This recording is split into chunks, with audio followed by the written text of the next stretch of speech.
We are Hi everyone, today we are going to talk about IPO. A company can raise funds through debt, equity, or through its own retained earnings. One of the ways through which a company uses equity to raise money comes under initial public offering, that is IPO. An IPO converts a privately held company into a publicly held company by selling its shares to the public for the first time. Thus, IPO is a process through which a company becomes listed on the market and sells its equity to raise funds. Retail investors, institutional investors, and high net worth individuals can access this IPO and buy shares of the company. Once the company becomes listed after the IPO, the shares of the firm can be traded freely in the open market.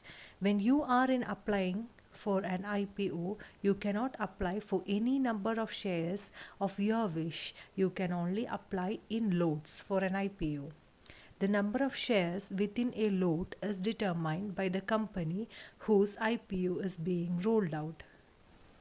Types of IPO. Fixed price offering. In this type of offering, the investor is aware of the price at which the securities can be bought, and this price is fixed in nature. The demand for the shares offered will be known only at the end of the issue. Payment for the shares bought is done at the time of subscription. And book building offering. Unlike fixed price offering, here the investor is unaware of the exact price of the securities issued. The IPO is initiated with 20% price band on the securities. Thus, it has a floor price, that is lowest value of the band, and cap price, that is highest value of the band. The investors have to specify the price at which they buy that definite number of shares. The final price at which the shares will be sold is determined by the investors' bids of price and quantity. Next comes oversubscription. When a company issues shares for subscription, it receives applications from the potential buyers. When that company receives applications for shares more than the number of shares it has offered, it is referred to as oversubscription of shares. In simple terms, oversubscription occurs when the demand for shares is more than the shares offered in company's IPO. Suppose a company ABC offers 10,000 shares in the IPO, but they receive 1 lakh applications for the share purchase. This case will be referred to as a 10 time oversubscription of shares. Simple demand for shares is 10 times more than what is offered.